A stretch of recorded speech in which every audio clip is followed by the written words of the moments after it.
নীতিভাজনে সুবিহারী বাবু, বিধবার গায়ে গহনা দেখিয়ে আপনার স্বতঃস্ফূর্ত প্রশংসা বাক্য আমাকে সাহস জুগাইয়াছিল।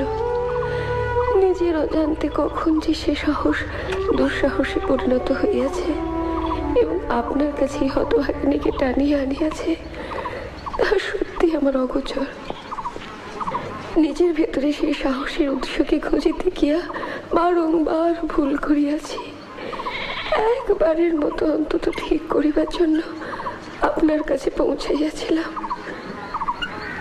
সে অভিজ্ঞতা আপনাকে আনন্দ দেয় নাই বলিয়া আমি সত্যি লজ্জিত।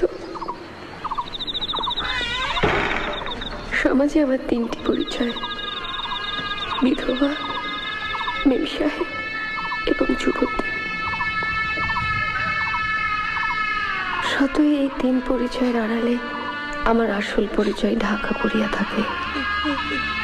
যুবতী, মেম সাহেব, বিধবা যে সাধারণ রক্ত মাংসের নারীও হইতে পারে, সমাজ তাহা স্বীকার করে না। আজ সম্পূর্ণ নিঃসংকোচে বলিতে পারি যে আমার এই 4র্থ পরিচয়টি আমি কেবল আপনার সাহসের মধ্যে সন্ধান করিয়াছি।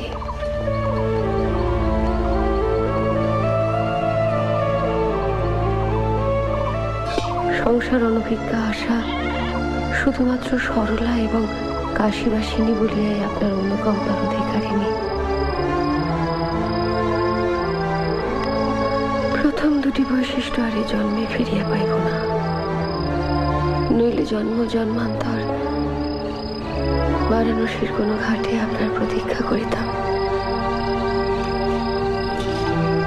আপনারা ভালো থাকিবেন, আর আমার জন্য না হয় রইল কোনো এক সাধারণ বিধবার চিরাচরিত পরিণতি, যাহার খবর আপনি বা আপনার জগদীশ বাবু কোনোদিনও রাখেন নাই। একদিক হইতে হয়তো ইহাই মঙ্গল, সংসার পূর্ববৎ চলিবে।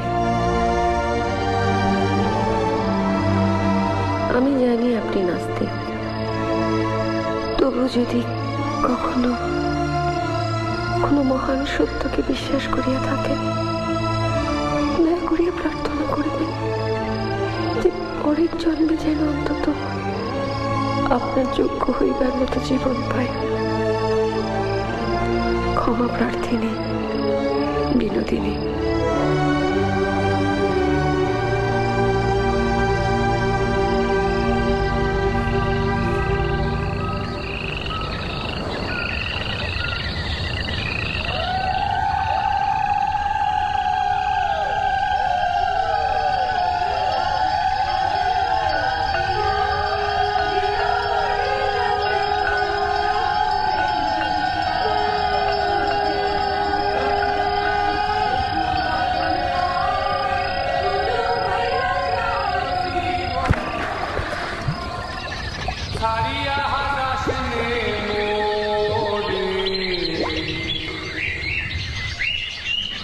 জীবন সারিয়া গেলে